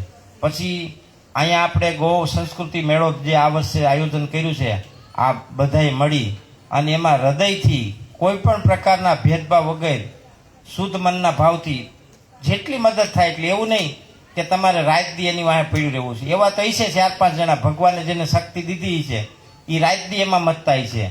એનું અપમાન ન થાય અને તમે નાનું મદદ કરી શકો, 5 જણાને પોસ્ટ મોકલી શકો, 5 જણાની સામે વાત કરી શકો તો એટલું જ કરવાનું.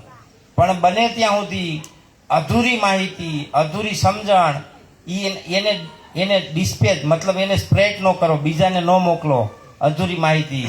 તો એનાથી પણ એક સેવા છે. ઘણી વખત અમુક મેસેજ બનાવી નાખતા હોય, હવે એમાં તમે ફોન કરો તો નંબર જ ખોટો હોય, એટલે એનાથી માણસો મિસગાઈડ થાય. સોશિયલ મીડિયાનો સદુપયોગ થાય. માનો કે મને કોક એમ કે પહેલા તમે કોની પૂજા કરો, તો હું એમ કહું કે પહેલા ગાયની, પછી ફેસબુકની, યુટ્યુબની. કારણ કે મારા વિચારોને વિશ્વ સુધી પહોંચાડ્યું. 150 દેશમાં મારી પ્રોડક્ટ પહોંચાડવામાં સોશિયલ મીડિયાનો મોટો ફાળો છે.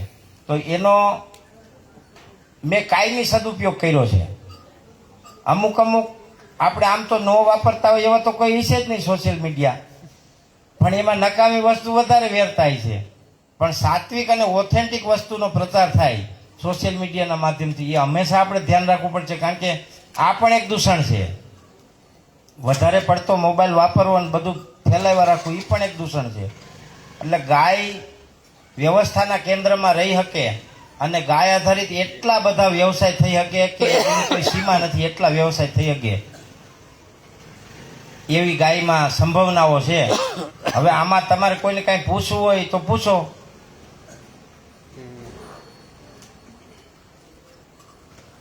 અને આજે બધાય મને લાલજીભાઈ પરિચય કર્યો તો એ બધાય અલગ અલગ કાંઈક ને કાંઈક પ્રોડક્ટ સાથે જોડાય અને કામ કરે, તો મને એવું લાગે છે કે એને મહિને કાંઈ ન હુજે તો એક પગાર હુજે અને એની સાથે ગૌ સેવામાં જોડાય તો ગાયની સેવાય થતી જાય, એનો પગાર નીકળતો જાય, એની જ્ઞાન વૃદ્ધિ થતી જાય આપોઆપ, અને એને ઓટોમેટિક અંદરથી મજા આવતી જાય. જે એને માનસિક થાક લાગતો હોય છે એ થાક લાગવાનું બંધ થઈ જાય. કારણ કે પરિવારને ચલાવવા માટે અર્થ ઉત્પાદન એક મહત્વનું પાસું છે અને એને જોઈને જ આપણે હાલવું જોઈએ. પછી આપણે એવું ન કરી કે આખો દિન રાત ગૌ સેવા કર્યા રાખી અને ઘીરે તાવડી ટેકો લઈ જાય, એવું થાય તોય નુકસાન ને, એમ પછી ટકવું અઘરું થાય. એમિનો એસિડના શું શું ફાયદા હોય? એમિનો એસિડ છે ને એક જમીનનું ઘટક છે. ઓર્ગેનિક કાર્બનને વધારવામાં એનો બહુ મોટો રોલ છે એમિનો એસિડનો. એટલે એમિનો એસિડ જમીનની અંદર બેક્ટેરિયા માટે, જે બેક્ટેરિયા જમીનને ખાય અથવા તો હળોને ખાઈને ઓર્ગેનિક કાર્બન કરાવે, એ બેક્ટેરિયાને વાતાવરણ પૂરું પાડી અને છોડવાના મૂળનો વિકાસ થાય, જમીનને ભરભરી બનાવે. એટલે ટૂંકમાં આખો જમીનનું વાતાવરણને પીએચને મેન્ટેન કરવામાં એનો બહુ મોટો રોલ છે એમિનો એસિડ. બાયોવેસ્ટ બનાવવું હોય એને આપણે ખાતર સ્વરૂપે અથવા જમીન સુધારણા માટે સૌથી વધારે અનુકૂળ એટલે સીધી સરળ પદ્ધતિ કઈ? બાયોવેસ્ટ જેટલો એટલો થર મારી દેવાનો, પેલા ફૂટનો એની માથે ગોબરનો થર મારી દેવાનો. એની માથે તમે ઈ બાયોવેસ્ટ ઈ ખાતર જો લાલ માટીમાં વાપરવાના હોય, લાલ ધૂળવાળી ખેતીમાં, તો ધોરી ધૂળ નાખવાની, અને ધોરી ધૂળવાળું ખેતર હોય તો લાલ ધૂળ નાખવાની, અને કાળી ધૂળવાળું ખેતર હોય તો પીળી ધૂળ નાખવાની. જે તમે ખેતરમાં વાપરવાના હોય એનાથી અપોઝિટ કલરની માટી એમાં નાખવાની, એટલે એના ગુણ તત્વો 100 ગણા વધી જાય, ડબલ થઈ જાય. અને માત્ર ને માત્ર અનોરોબિક કમ્પોસ્ટ પદ્ધતિ જે છે, ધારો કે તમારે ફ્રૂટ ને વેજીટેબલ વેસ્ટ ને એવું નાખવું હોય તો એક અમે બેગ વિકસાવી છે, એ બેગમાં કટિંગ કરીને ભરી દેવાનું. અને તમારે કાંઈ ન કરવું હોય તો ખાડો કરીને એમાં થર માર્યા રાખવાના, 2-3 ખાડા બનાવી લેવાના અને 3 મહિના 90 દિવસ રહેવા દેવાના. પછી બીજો ખાડો, પછી બીજો ખાડો, અને એને પાછું ચાળી અને પેકિંગ કરીને તમે આરામથી વેચી શકો. એમાં માટી નાખવી જરૂરી છે? માટી એટલા માટે નાખવી જોઈએ કે એની અંદર ઓક્સિજનની પ્રક્રિયા તમારે બંધ કરવી પડે, તો જ એની અંદર કમ્પોસ્ટિંગ થાય. સમજી ગયા? એટલે માટી મારા અનુભવ પ્રમાણે જરૂરી છે, પણ વિજ્ઞાનની ભાષામાં તમે એનું એનાલિસિસ કરાવો તો ખબર પડે કે એનાથી શું ફેર પડે છે.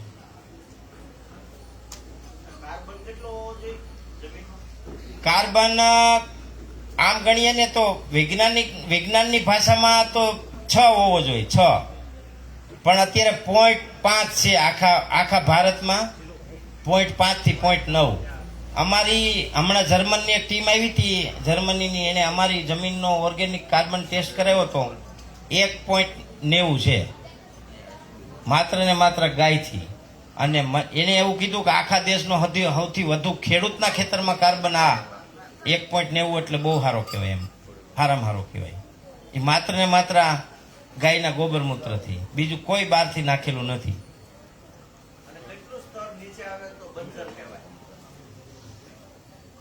1 થી નીચે આવે એટલે બંદર જ કહેવાય. આમ તો 3 થી નીચે આવે એટલે બંદર કહેવાય, પણ 2 સુધી ઓર્ગેનિક કાર્બન હોય ને એટલે એમાં તમારે કાંઈ વસ્તુ જોવી ન પડે. એનું મરસું કોકને આમ મારો ને તો લાગે, એટલું ક્વોલિટીનું બને. એમ ટમેટું ઘા કરો તો એનું ફૂટે નહીં. જે ખેતરમાં 2 ઓર્ગેનિક કાર્બન હોય એ ખેતરની બધી વસ્તુ, કેરી, ફ્રૂટ, રીંગણા, દૂધી, એની ટકાઉ શક્તિ, એની ન્યુટ્રિશન શક્તિ, એની મીઠાશ અને એની પ્રોડક્શન શક્તિ, એ બધામાં ઓટોમેટિક 3 ગણો વધારો થઈ જાય.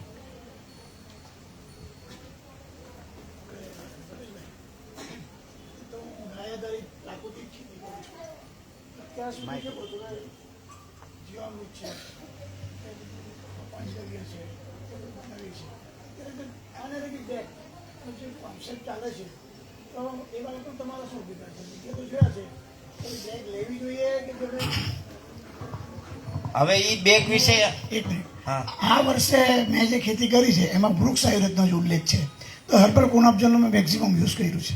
અને યજ્ઞ આજે બી યજ્ઞ કરીને આવ્યો છું, તો એના રિઝલ્ટ મને 21 મળ્યા છે. તો ખાસ તો મારા જ કન્ફ્યુઝન છે કે એનો બી બેગ લેવી જોઈએ કે જો હું અત્યારે બનાવીશ તેમ કરવું જોઈએ. હવે તમે જે પદ્ધતિથી બનાવો છો એ પદ્ધતિથી તમે જો સંતુષ્ટ હોય, તમારા ખેતરમાં ઓર્ગેનિક કાર્બન પ્રમાણસર હોય તો કાંઈ લેવાની જરૂર નથી. પણ તમને એમ લાગતું હોય કે હજી આમાં કંઈક ઘટે છે ને આ બેગના ઉપયોગથી મને આટલો પરિણામમાં ફાયદો થાય તો લેવું જોઈએ. એ લેવું કે નહીં એ તમારે નક્કી કરવાનું છે. પણ એનોરોબિક બેગ છે ને એના મેં ભારત સરકારના ઇન્ડિયન વેટરનરી રિસર્ચ ઇન્સ્ટિટ્યૂટમાં એને પ્રમાણિત કરાવ્યું છે. 3 વર્ષથી એ 3 વર્ષનું વેલિડેશન આપ્યું છે. ભારત સરકારે મને એ વેલિડેશન માટે પૈસા આપ્યા છે. અને ભાભા એટોનોમિકમાં પણ એનું વેલિડેશન ચાલુ છે. જર્મની માન્ય ભારતનો બેંગ્લોરનો લેબ છે, એની અંદર અમે એના બાયો ફર્ટિલાઇઝરના ટેસ્ટિંગ કરાવ્યા છે. 240 ફેમિલીના ડીએનએ મળ્યા છે એમાં લેબ રિપોર્ટમાં. તોય હજી એને માઇક્રોમાં ટેસ્ટિંગ નથી કરાવ્યું. એટલે મારા મત પ્રમાણે જે અનોરોબિક પત્તી છે, મેં હમણાં તમને વાત કરી કે ગઈઢા પેલા ઉછરેટી કરતા થર મારે ઘાસનો, હડાનો, ઓગાનો, છાણનો અને પછી ગોરમટીનો ટાઈસનો થર મારીને પછી પાણી મૂકતા. એટલે એ જે ખાતર તૈયાર થતું ને એ અનોરોબિક પદ્ધતિથી જ થતું. અને ખેતરમાં કોઈ પણ ખાતર બાયો ફર્ટિલાઇઝર તમે આપો એ પાણી સાથે અંદર જાય માઇક્રોમાં, અને અંદર એવી જગ્યાએ જાય કે ત્યાં ઓક્સિજન અને સૂર્યપ્રકાશ ન મળતો હોય એવું વાતાવરણ બને તે પછી જ કામ કરવાનું ચાલુ કરે. એટલે અનોરોબિક ખાતર મારો અનુભવ એવો છે કે જે 8 મહિના ગોબર ખેતરમાં નાખો ને પછી 8 મહિને જે રિઝલ્ટ આપે ને એ 8મા દિવસે આપે. એટલે મારું કહેવાનું એવું છે કે વાપરવું જોઈએ.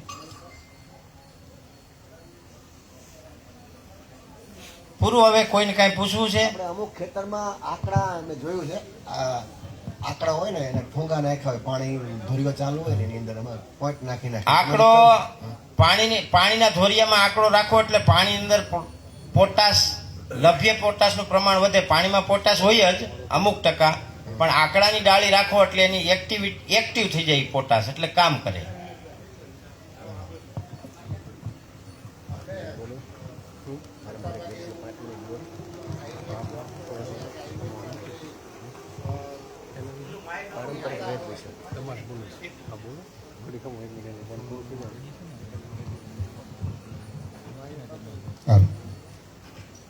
આપણે આયુર્વેદની અંદર જોવા જઈએ તો મોટાભાગના ડૉક્ટરો છે કે આયુર્વેદના જાણકારો છે કે એવા કોઈ શિબિરો હોય કે કોઈ પણ હોય તો મોટાભાગે એવું કહે છે કે દૂધ ન ખવાય. તો તમારું એમાં શું માનવું છે? એટલે તમે વાત અધૂરી કરી છે. દૂધ ન ખાવાનું કારણ શું? એવું નથી કહેતા કોઈ દૂધ નહીં ખાવાનું, દૂધ બંધ. એટલે ઈ ઓલા વેગન વાળાની વાત છે. પણ તો ઈ વેગન વાળા હાસા કે આપણા ઋષિ મુનિઓ હાસા? સરક ઋષિએ તો એમ કીધું છે કે બાળક જન્મે ત્યાંથી મરે ત્યાં સુધી ગાયનું દૂધ ખવાય, પણ ગાયનું શોષણ નહીં કરવાનું. હવે આજે વેગનની નવી સિસ્ટમ આવી છે. એ લોકોની એવી માન્યતા છે કે તમે ગાયને ઇન્જેક્શન મારી દો છો, તમે એનું શોષણ કરો છો એટલે દૂધ ન ખવાય. પણ શોષણ કરીને ખાતા હોય તો ન ખવાય. એ વાતનો હું હિમાયતી છું. ગાય તમારી ઋગ્વેદ અને યજુર્વેદ કે છે, અથર્વવેદ કે છે ગાય સંપૂર્ણ તંદુરસ્ત, પ્રાણવાન, તેજસ્વી અને એકદમ ખુશનુમા હોવી જોઈએ. એ ગાયનું દૂધ જ માણસને ગણ કરે. પછી તમે ઇન્જેક્શન ઠોકેલું હોય, વાસડું ઢળીને જન્મે નામ નાખી દીધું હોય ને એવી ગાયનું દૂધ પીવો તો કાંઈ ફાયદો થાય નહીં. હા રમેશ કાકા, ઈ ખોટી ભ્રામક વાતો છે, એનો કોઈ મતલબ નથી. દૂધ સંપૂર્ણ આહારમાં છે ને, રમેશ તમે કાકા, એકલા દૂધ ઉપર 100 વર્ષ જીવી શકો. ગાયને રોટલી ખવડાવવાનું જે કથા કરો એ બે જ દીધું છે. એ હાસું છે કે ખોટું? ગાયને આંગણામાં ગાય હતી ને એટલે આપણે એક મિનિટ, એક કૂતરાને બિસ્કિટ ખાવાનું અને એક ગાયને રોટલી ખાવાનું. હા તો તમારે શું છે, આ સોશિયલ મીડિયામાં તમારા હું વિડીયો જોઉં છું ઘણા, પણ એક આવી જાહેરાત કરી દો કે ગાયની હકીકતમાં ગાયની જિંદગી પછી ના હાચી વાત જે છે. આ કથાકારોએ જે ઠોકી બેહાર્યું છે કે ગાયને રોટલી ખવારો અને આવડો જે તમારે હથેળી સાટે હથેળી સાટવાની જરૂર નથી, કરમ તું તારા હારા કર. હા ગાય સમજ્યા કે નહીં? ગાય એટલે હથેળી સોશિયલ સાથે. મીડિયામાં તમે ખાલી એવી જાહેરાત કરો કે એની જરૂર નથી, ગાયને નાખવી હોય તો તું નહીં નાખ. એમ નહીં તો જો હથેળિયું સાથે એનું કરમ બદલી જતું હોય તો ગાયને ખવડાવવાથી પૂન થતું હોય ને રોટલી ખવડાવવાથી પૂન થતું હોય તો મારા ગઈઠિયાને તો દેવતા પૂજતા છે ને, કારણ કે મારા ઘરમાં તો 350 ગાયને કાયમ અનાજ પૂરું પાડ્યું છે. આપા એટલે આ ગાવું ને જે છે ને એની તંદુરસ્તી સારી નથી. હા એટલે છે ને અને આ જે રોટલી જબલા ખાય ને ગાવું, કોથળિયું ખાય, એનું મેન કારણ ઈવડું છે. કારણ કે એટલે- તમે એવાય કરી દીધી છે. લોકોએ ઘરમાં પરિવારે આપણે પરિવાર સભા નથી કરતા, એ આપણો મોટો પ્રોબ્લેમ છે. પરિવાર સભા બધામાં ઘર સભા થવી જોઈએ, ઘરમાં કેવા નિયમોનું પાલન થવું જોઈએ, બધાએ ભેગા બેહવું જોઈએ અને એનાથી આ વાતાવરણમાં સુધારો આવે. એક તો કોથળીમાં કાંઈ પણ ડીટા ફીટા ભીંડાના ટુકડા બટકા વહેતું હોય એ જબલામાં વીટી ન નાખવું જોઈએ. 100% તમારી વાત સાચી છે. એમાં એની વાઈસ આવે એટલે ગાય જબલું ખાઈ જાય. પછી રહી વાત રોટલીની, તો રોટલી ગાયને 100 ગ્રામથી વધારે ન આપવી જોઈએ. વધારેમાં વધારે 100 ગ્રામ, નિયમ પ્રમાણે તો એક જ રોટલી આપવી જોઈએ. પણ તમે 100 ગ્રામ સુધી આપો, મોટી ગાય હોય તો એને વાંધો ન આવે. અને રોટલી છે ને એ ગાયની ડાયજેસ્ટિંગ સિસ્ટમમાં અવરોધ ઊભો કરે, એટલે વધારે અનાજ એ ગાયનો ખોરાક જ નથી. ખાલી રોટલીનો વિરોધ નહીં કરીએ આપણે. હા, એ તમે અનાજ છે ને પાકેલું અનાજ એ ગાયનો ખોરાક જ નથી, એટલે ન ખાવું જોઈએ, ન આપવું જોઈએ. સાચી વાત છે તમારી. અને એમાં કથાકારનો એકનો વાંક નથી, એને આપણે કોઈને સંબોધિત ન બોલી શકી. નહીં, એટલે જ નામ દેવાય એમ નથી, નકર તો આગળ તરત વિરોધ થાય. ના પણ ઈ 1-2 રોટલી આપે તો વાંધો નહીં. એની ઈ પરંપરામાં હતું, તમારા આંગણે ગાય હતી ને રોજ પહેલી રોટલી તમે ગાયને આપતા, ઈ એક પરંપરામાં હતું. એટલે અને ગાયને તમે જોઈજો, આપણા ડોહીમાં રોટલી બનાવતા તો સાનકી આપતા. સાનકી કેટલાને ખબર છે? હવે તો સાનકી ભગવાન જાણે, એલા બધાને ખબર છે. એટલે સાનકી એટલે આપતા કે ગાયને રોટલી નડે ને, એટલે સમજી ગયા તમે? એમાં લોભ નહોતો, કે લોભિયા નહોતા આપણા ગઈટિયા, પણ સાનકી આપતા. એટલે શાસ્ત્રનું ગાયને આનંદ થઈ જાય ને ગાયને પછી આનંદ બંધાણ થઈ જતું. અટાણે કેમ આપણે કૂતરાનું બંધાણ હોય, 2:30 વાગે અહીંયા આવે એટલે આવે છે, રોટલો નાખો તો જ જાય. એમ ગાયને એક પારિવારિક આત્મીયતા થઈ જતી પરિવાર હારે. 11 વાગે એટલે રોટલી આવશે જ એમ. એનો રોટલો ગાવો ને વિયોજન, કૂતરાને પાલને બિસ્કિટ આવી ગયો. હા, કૂતરાને મેદાવાળી વસ્તુ ન ખવડાવવી જોઈએ, એ આયુષ્યને ઘટાડે એને કૂતરાને, એટલે એને નુકસાન કરે.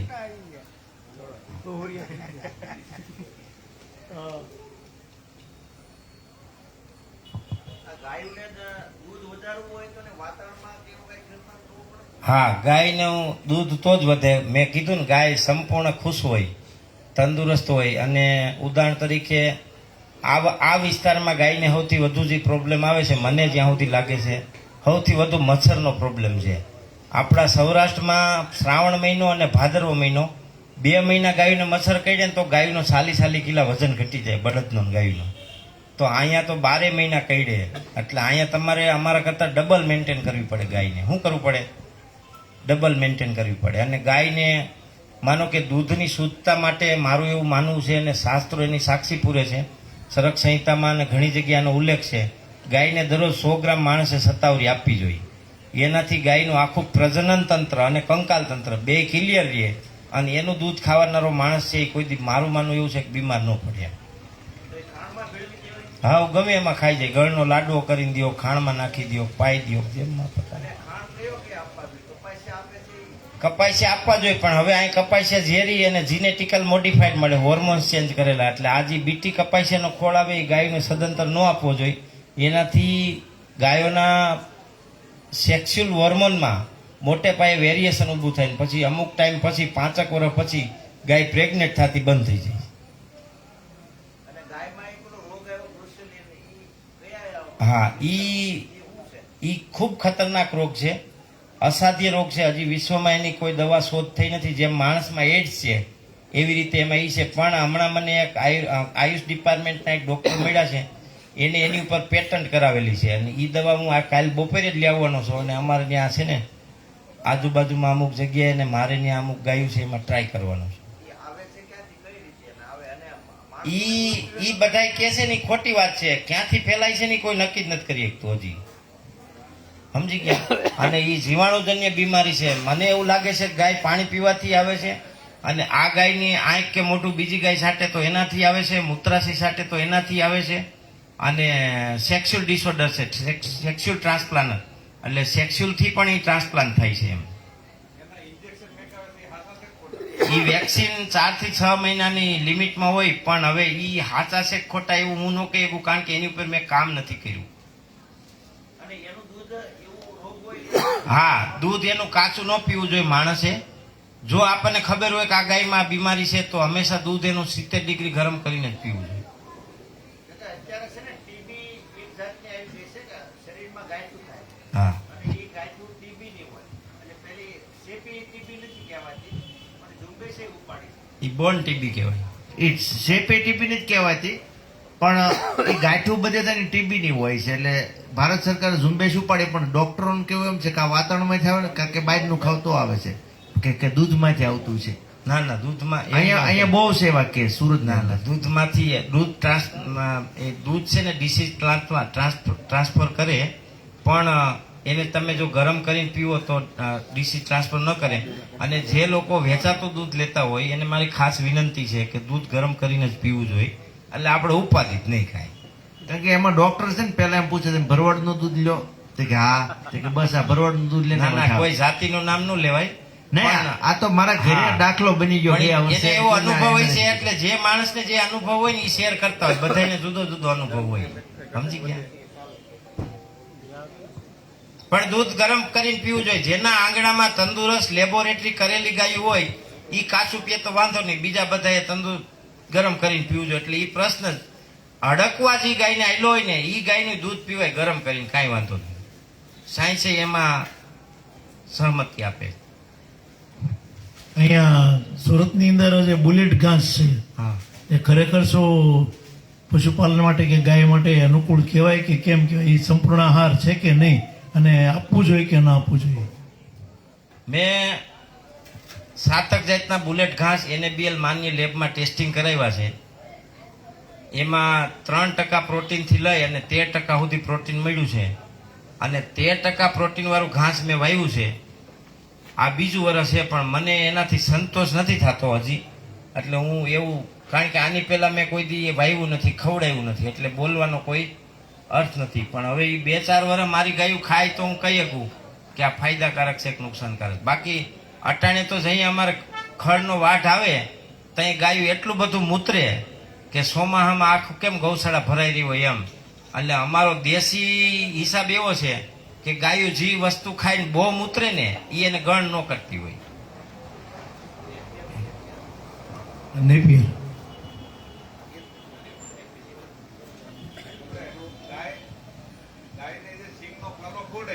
હા અને જે દૂધમાં સ્મેલ આવે છે હા, એનું રીઝન શું? ગાયને નહીં, પ્રાણી માત્રને તમે એના ખાવાનું છે ને અંદર પચાવતું હોય ને એને ઈ માઇક્રોફ્લોરા કલ્ચર હોય. આપણા માણસના પ્રાણીઓમાં બધામાં એક કલ્ચર હોય, કલ્ચરના હિસાબે ઈ પચતું હોય.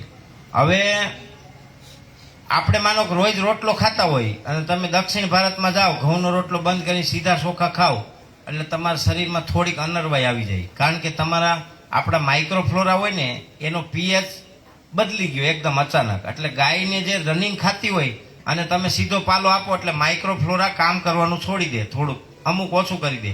એના હિસાબે એનો જે કાચો વાયુ જે બન્યો હોય એ આખા શરીરમાં ફેલાઈ જાય, ને ગૌમૂત્રમાં, દૂધમાં, લોહીમાં, બધે. પણ એવું બનતું હોય તો એને 1-1 સપટી અજમા અને 1-1 સપટી હંસળ આપી દો કાયમ. એટલે પછી 5 દી 7 દી આપો, પછી બાઈસ નહીં આવે, કોઠો એને અનુરૂપ થઈ જાય. કેટલો ટાઈમ અગાઉ ન દેવું જોઈએ પાલો નાખવાનો? ને અટાણ નાખો ને તરત બાઈસ નો આવે, એવું ન હોય, સમજી ગયા? ઈ તમને કોકે ખોટું શીખવાડી દીધું. પાલો ન નાખતા હોય ને અમુક વખત વાસ આવે છે એનો હોય. કોઠો ખરાબ થયો હોય, ખાધેલું પચ્યું ન હોય, ગંધારું કઈક ખાઈ ગયું હોય, તરત એને અજમા અને હંસળ દઈ જ દેવાનું, કાંઈ પૂછ્યા વગર, ગમે એની ગાય હોય, સમજી ગયા? એટલે તરત બધું રેવલ. આખા દિવસનો કેટલો ખોરાક આનો હોય છે ગાયનો? ઈ ગાયના શરીર, ગાયનું બંધારણ અને એની પાચન શક્તિને અનુરૂપ હોય છે. કારણ કે એવું આપણે જોખીમ ન કહી શકીએ કે આ 100 ગાય છે તો 100 ગાયને 5 કિલો જ આપવું. એવું ગાયના પોદરામાં કાચું ન આવે ને ત્યાં સુધી ગાયને અપાય, સમજી ગયા? એને ઈ ગાય સંતુષ્ટ રહે. ગાયનો પોદરો આમ માખણ જેવો લાગવો જોઈએ.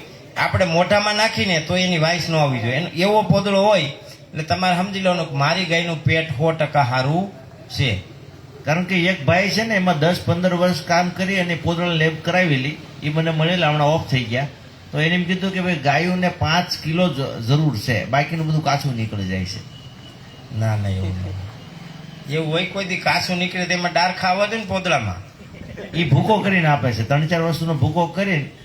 અને એટલે પેલું ગાય છે ને એવડું મોટું સંશોધનનો વિષય છે કે એને આપણે પામી જ ન શકીએ. હવે એ ભાઈએ એ મારી સામે બેહે ને અમે બે વાત કરી તો આપણે સમજી શકીએ, પણ તમને એને જે વાત કરી હોય એ વાત હજી અધૂરી હોય તો હું તમને શું જવાબ દઈ શકું? એમ સમજી ગયા? એમ ઘણી વાર એવું થાય કે મારા જવાબથી તમને સંતોષ ન થતો હોય